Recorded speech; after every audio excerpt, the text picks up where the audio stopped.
Efa ndresaka fanabeazana izay ihany sika sady amaranantsika ny vaovao ihany koa tsy mitsahatra mivoatra ny eny amin'ny tontolo ambanivohitra eo raha eny amin'ny ivon'izay sehatra izay no resahana miezaka hatrany manatsara ny fomba fampianarana izy ireo. Iray amin'izy ireny ohatra ny sekoly ambaratonga fototra ao amin'ny commune Bongatsara ao. Fananditina.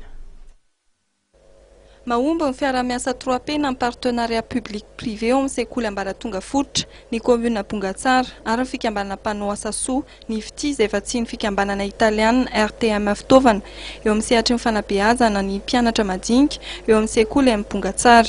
Ankoatra ny famatsiana ny cantine scolaire izay ahafahan'ny mpianatra misakafo ara-pahasalamana isan'andro dia misy ihany koa ny sehatr'asa maromaro andraisan'ireo mpianatra anjara eo anivon'ny sekoly. Ora roa isan-kerinandro no anaovan'ny mpianatry ny EPP io atrikasa io ka ny ankamaroany zany dia atao Kalamanjana. Tafiditra ao anatin'ny fandaharam-pianarana sy ny fanabeazana avokoa ireo sehatra ireo ka natao indrindra ampavitrika amin'ny mpianatra sy hanohizan'ny fianarana ataony ao anatin'ny saina taony sy feno fifaliana mandrakariva.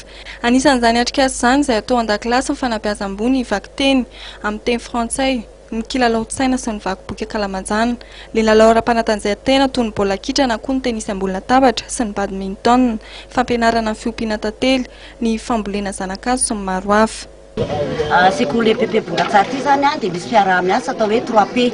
Izay 3P izay zany dia ny fiarahan'ny commune sy ny fokontany sy ny association ny FITI ary izay fiaraha-miasa izay dia hitarika ho an'ny fampandrosoana ity sekoly ity.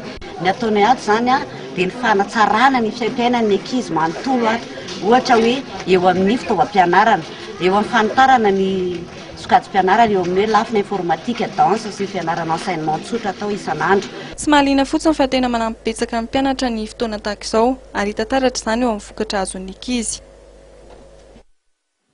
Mialohan'ny tena isa raha tsika repijery-jaina dia tsara ihany ny mampafantatra fa isaky ny zoma dia hivoaka ao amintsika hatrany ny gazety mahery gazety lehilahy moderna laharana vaovao loha hevitra vaovao lohateny vaovao no aroso amintsika ao amin'ny rapitso dia ny laharana fa 7:77 izay gazety izay azo adino araka izany na manjifa ity gazety ity ho amin'ny rapitso sy adino ihany koa nefa ny mamintana ny vaovao nisongadina nentina tamin'ity takariva ity notsindren'Andriamatoa Andrajoelina tao anatin'ny kabary sy tao anatin'ny fanamariana ny fahefataona ny sabotsy miosindra ny makasika ny fanokevitra makasika ny fifidianana ary nambarana tao anatin'izany ary fa tsy fanajana ny vahoaka malagasy ny fanemorana ny fifidianana. Ankoatr'izay ireo vondro politika maro samihafa ireo mpanao politika ihany koa dia tazana teny an-toerana retsivitsy tamin'izy ireny no nanatitra fehezam-boninkazo ho fahatserovana ireo namony ainy tamin'izany sabotsy miosindra 7 izany. Tompoko lasa tompoko vavy isaorana feno ianao nanaraka ny fampalalamba vaovao hatramin'ny farany ho amin'ny rapitso indray fotoana antsika manaraka veloma.